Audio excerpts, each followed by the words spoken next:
Hello, my name is Gurkirat Sani, and in this video, I'm going to be showcasing my final project for CMPM 176 Game Systems at UC Santa Cruz.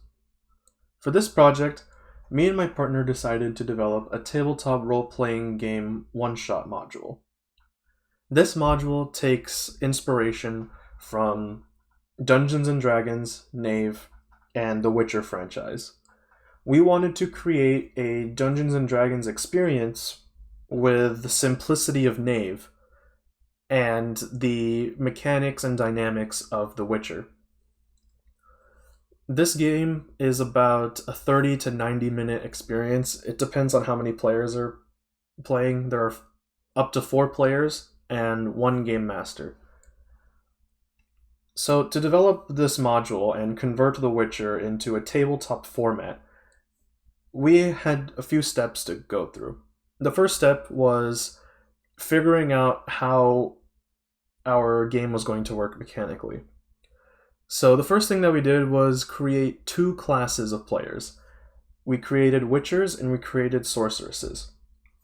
Witchers are the monster hunting, dual wielding soldiers, and the Sorceresses are the more squishy magic users. And we created mechanics for both classes. And we integrated it with the systems that Knave already has in place. So as you can see, as is the common trope for tabletop role-playing games, there are 6 stats along with health and mana. And depending on your class, the spells or spell signs that you know vary. So for Witchers, we took the spell signs from the game and converted them into tangible actions that can be done in this game module. We have Ard, Igni, Irden, Quen, and Axii. We also wanted to bring in the alchemy portion of the Witcher series into this module, and we decided to give each Witcher a starting potion, and we give the players an opportunity to develop their own potions later on. More on that soon. For Sorceresses, we decided to make the gameplay more volatile for them. So we said that each Sorceress can know up to 5 spells. They have 1 starting spell, and the other 4 spells they learn by rolling the dice at the beginning of the game. And here we have a spell list that we developed and balanced through extensive playtests. So there are very classic spells here like Ice Spike, Fog Cloud, Fireball, and then there are some spells that we threw in there for flavor, like Teleport and Shroud, and my personal favorite, Marble Madness. Then we wrote out the rules of Knave and adapted our Witcher mechanics to them. And we explained how action worked, how the action economy exists within the game, how movement works, and how combat works, especially. It's all very similar to Dungeons & Dragons, so I won't bore you with the details, but I will go into the creative process for designing this entire encounter. So my partner 3D modeled all of these buildings, and the trees and these figurines right here, they come with Tabletop Simulator, but I pretty much laid out all of these pieces in the way you see them. The story progression is very, I suppose, obvious, as you can see here. You enter the town, you get your quest, you enter this farm area, and you explore for clues, and then you enter the dark and scary forest to find your treasure. There is more to it than that, though. There is a social aspect, and I'll actually show you bits and pieces of the Dungeon Master module. So there are different acts that exist through socializing with the non-player characters. And essentially the players, they enter the town, they get their quests in one way or another, and they go to the farm.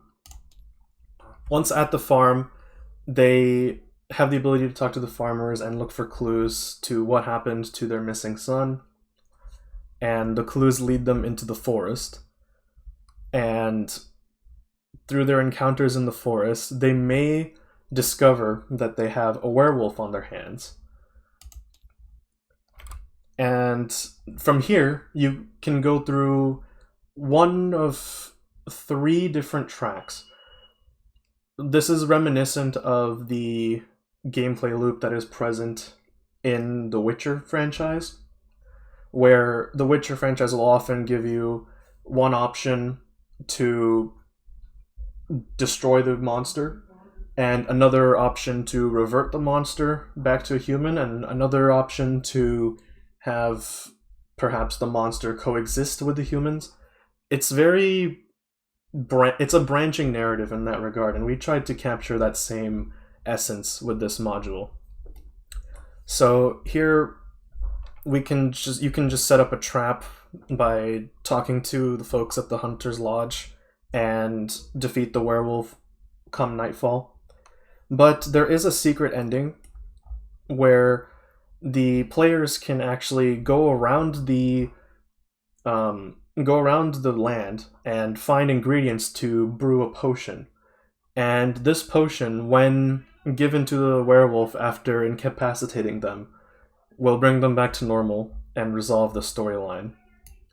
Overall, it's a very simple, cut and dry story, but developing it was a fun challenge, and as you'll see right now, I have the let me turn on UI. I have the ingredients scattered around the map. So there's the fool's parsley, and then here you can find the wolf's bane right here. And if the players choose to go into this cave right here, then they will fight off a bunch of ghouls using everything that they learned in the game, their spells, their combat encounters, to essentially survive this difficult encounter. And they will be rewarded with lupite. And using those 3 ingredients, they'll be able to brew the potion and obtain the secret ending. But the beauty of the game is they might not even reach the ending. They could determine that there is no problem. They could determine that the problem will resolve itself. That's the great thing about tabletop role-playing games. You never expect how they're going to end, and you never expect how the players are going to act. So we wanted to keep our experience as open-ended as possible, while also introducing mechanics, dynamics, and aesthetics that are reminiscent of our goal. So this module will be available in the description if you would like to play it. Thank you for watching, and I hope you enjoy.